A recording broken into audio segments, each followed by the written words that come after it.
Hello, and welcome to this overview of new releases that I read that were published in November of 2024. I'm Olivia, your favorite resource for book recommendations you can easily screenshot. You're watching Random Olive Reads.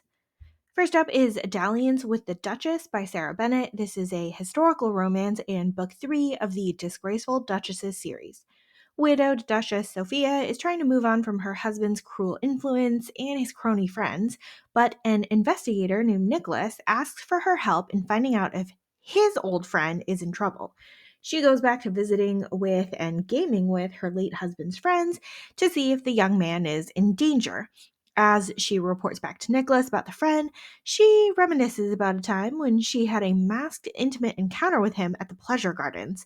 She believes that he did not know who she was, and she's never brought it up and never discussed it. But of course, he knew exactly who she was, and they renew their dalliance in the present day.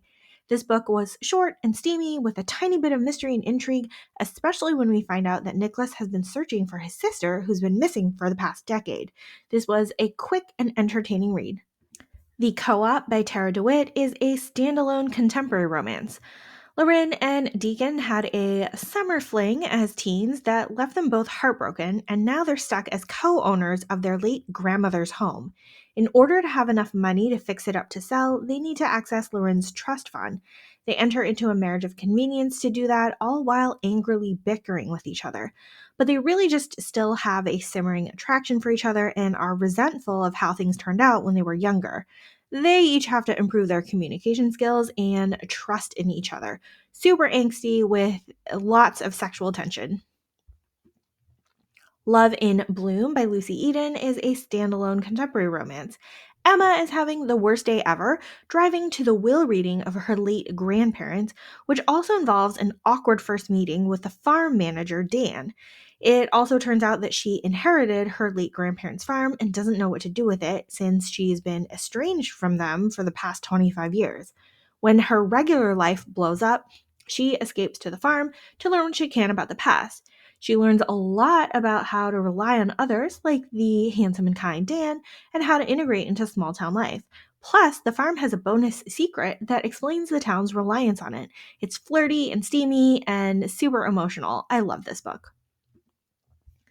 Mr. Notorious in the Nefarious November by Shanna Galen is a historical romance and book 11 of the Rake Review series. Monroe is the Rake of the Month back in England at the request of his Viscount brother. He fled the country years ago when the woman he loved rejected his offer of marriage and married his best friend instead. And he's still hung up on her and forced into her proximity because Beatrice is now widowed and the sister of Monroe's brother's wife. He drunkenly admits his feelings for her, which she refuses to believe, and then she decides to test his loyalty. The final prize is her hand in marriage, but she's super slow to trust him and she believes all of the terrible gossip about him. While Monroe has been solicitous and dedicated to Beatrice's tests, she's the one who needs to decide if she can trust him after all. The Hellions Secret by Jess Michaels is a historical romance and book 2 of the About an Earl series. This book overlaps a little bit with book 1 of the series. We get the romance here between a rakish but upstanding earl and the runaway daughter of a marquis who is now a prize fighter. Esme had run away from her cruel cousin after her father's death and now has a new life as a masked boxer. She tries to avoid interacting with society since she's fallen pretty far from her previous station. When she interacts with Finn at a club, she's instantly skittish and tries to avoid him despite her attraction to him.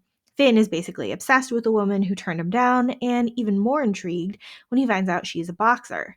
He's preoccupied by thoughts of her and wants to spend more time with her, but he's skeptical of his own feelings, being unsure if he is capable of love after witnessing his parents' toxic marriage. This book had tons of steam, plus the ongoing threat of discovery by Esme's cousin. Golden Lord by Mary Jo Putney is a historical romance in book 2 of the Dangerous Gifts series. This romance is between adoptive siblings who have known each other since childhood. Cade and Tamsin are both gifted persons who work for the Home Office and are sent to escort the British ambassador back to England from France. While there, Cade gets captured and Tamsin needs to come to his rescue. We get a lot of action and fast moving plot here, along with a controversial sort of romance. Cade has been secretly in love with Tamsin for years, but suppressed his feelings for her, and she has seen him as a brother for all these years until circumstances have forced her to see him in a new light. It's interesting how they discuss the subject with each other and grapple with what it would mean for their larger family. But really, we spend a lot more time on the capture escape plot, which is much more interesting. I enjoyed this book a lot and curious to see if there will be more in this series. Freed by the Marquess by Stevie Sparks is a historical romance and a book 3 of the Lords of Desire series. Lady Caroline is running off to marry a man, and it turns out he's awful when she finds him in bed with a maid on their supposed wedding night. Well, after the husband disappears completely, she's left in the care of her new father in law, David, who actually is quite caring. They form a tentative friendship, and then feelings develop even further, but David's trying his best to be loyal to his son. He can only resist so long, though, when it's clear that they've fallen in love with each other. This was a steamy and emotional read. Duchess Material by Emily Sullivan is a historical romance. Now, it's not specified if this is the beginning of a series, but it hints like it's the beginning of a series. Phoebe and Will were neighbors and childhood friends on the cusp of something more as they grew up, but then Will unexpectedly inherits a dukedom and their paths completely diverge. And then one day, Phoebe needs Will to help bail her out of jail, and they're thrown together again. She's out searching for her missing student, and he's a duke with connections, so they team up to solve the mystery. Of course, they end up in more trouble than they bargained for, plus start an affair in the process. The longing and love and yearning is apparent with every interaction, but they're stifled by their current stations in life. I enjoyed the direct communication between the two and the setup for potentially more stories involving Phoebe's sisters. I love this book. Thank you so much for watching this video. Hopefully you found a book or two to add to your TBR. Links to all of these books are in the description box. Like and subscribe to get updates, and you can follow me on Instagram at randomolive.